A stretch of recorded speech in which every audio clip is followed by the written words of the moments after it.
عیش منزل ہے غریبان محبت پہ حرام، سب مسافر ہیں بظاہر نظر آتے ہیں مقیم۔ مین میسج شعر کا یہ ہے کہ جو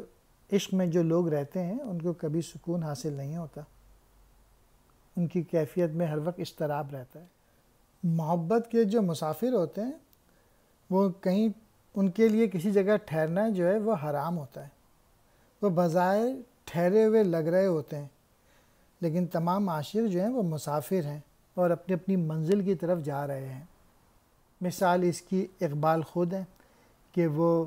ان کو عشق تھا کہ مسلمانوں کے حالات بہتر ہو جائیں اور اسی کیفیت میں زندگی انہوں نے گزاری، اور وہ یہی پوئٹری لکھتے رہے کہ کسی طریقے سے مسلمان جو ہیں وہ اپنے پوٹینشیل کو پہچانیں کہ ان کے اندر کتنا